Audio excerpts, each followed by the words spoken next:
Ya, jika tadi yang tertera pada timeline itu hanya dari tanggal berapa sampai dengan tanggal berapa, nah sekarang akan lebih didetailkan lagi ya, bahwa untuk jalur prestasi baik itu akademik maupun non akademik itu prosesnya dari tanggal 13 Juni sampai 17 Juni itu adalah sebagai berikut ya. Yang pertama untuk di tanggal 13 Juni sampai dengan 14 Juni ya, 2 hari ya, itulah proses pendaftaran dan pemilihan sekolah. Oh, 3 hari, mohon maaf. 13, 14, 15. Namun di sini untuk yang tanggal 15 Juninya itu hanya sampai dengan jam 2 siang ya, kalau kita lihat di jadwal di sini. Sedangkan untuk yang tanggal 13 sampai 14 Juninya mulai dari jam 8 pagi sampai jam 12 malam ya. Jadi walaupun dilaksanakan secara online ya, yang bisa dilaksanakan 24 jam, nah, namun di sini untuk prosesnya tetap ada rentang waktunya ya, dari jam sekian sampai dengan jam sekian. Nah, di tanggal 15 Juninya kita lihat boleh mulai dari jam 00:01 ya, berarti tengah malam boleh daftar tuh di tanggal 15 Juni ya, sampai ditunggu sampai dengan jam 14 atau jam 2 siang.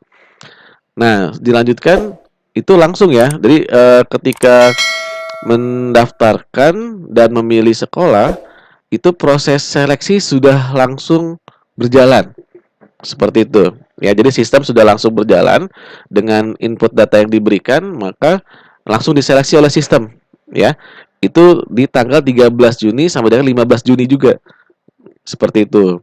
Nah, barulah di akhir di tanggal 15 Juninya itu ada yang namanya pengumuman hasil seleksi ya.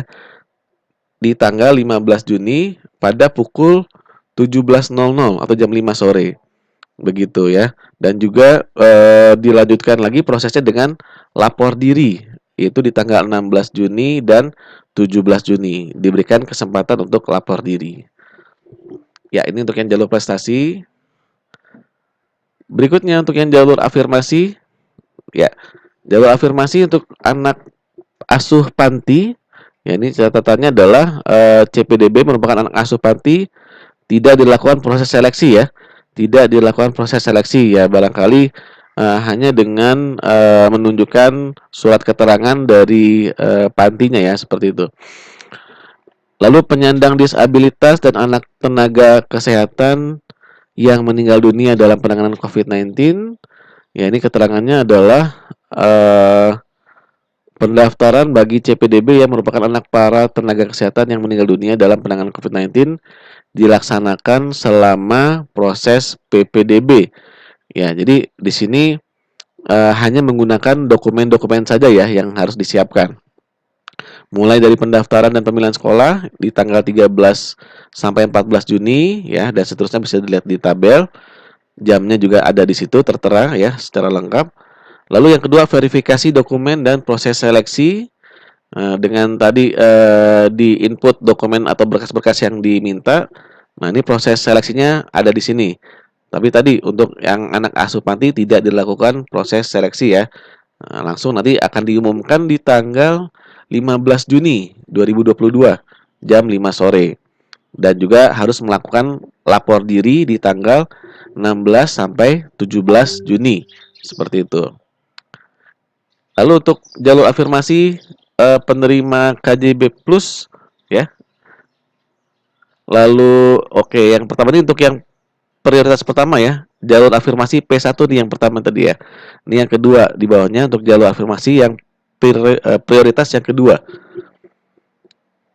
Kita lihat langsung ke proses pendaftaran di tanggal 20 sampai tanggal 22 Juni ya, dengan jamnya masing-masing sudah bisa dilihat di tabel. Nah, ini dilakukan proses seleksi ya. Di tanggal 20 sampai 22 Juni juga sama ya. Jadi langsung diseleksi oleh sistem. Pengumumannya di tanggal 22 Juni dan lapor diri di tanggal 23 dan 24 Juni. Itu untuk jalur yang kedua, yaitu jalur afirmasi.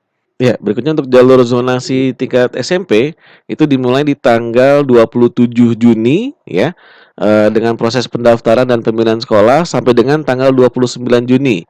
lalu diseleksi langsung oleh sistem dan diumumkan di hari ketiganya, yaitu tanggal 29 Juninya ya, jam 5 sore juga sama.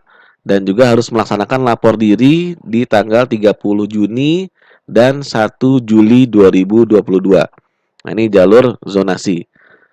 Yang keempat, untuk jalur perpindahan orang tua dan anak guru itu dimulainya dari tanggal sama ya, 13 Juni juga.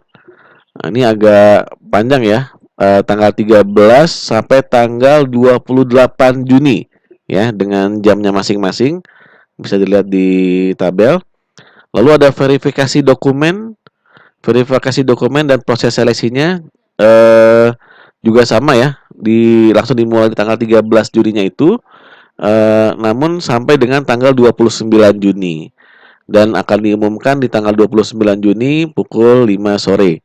Dan juga harus melakukan lapor diri di tanggal 30 Juni sampai dengan tanggal 1 Juli. Baik, untuk PPDB tingkat SMP SMA, jika terjadi adanya kuota yang masih tersedia, maka dilaksanakanlah tahap kedua ya. PPDB SMP SMA tahap kedua ya, yang dimulai di tanggal 4 Juli dengan proses pendaftaran dan pemilihan sekolah di tanggal sampai dengan tanggal 6 Juli ya. Ya, setelah itu langsung diseleksi oleh sistem ya, dan diumumkan di tanggal 6 Juli pada pukul 5 sore. Dan wajib lapor diri di tanggal 7 Juli dan 8 Juli 2022.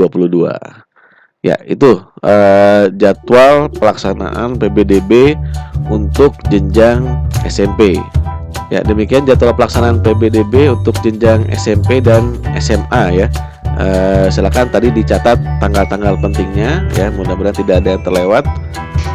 Ya, demikian penjelasan tentang jadwal PPDB untuk yang tingkat SMP dan tingkat SMA ya. Baik, demikian untuk video kali ini ya. Terima kasih sudah menyaksikan. Sampai ketemu di video berikutnya. Assalamualaikum warahmatullahi wabarakatuh.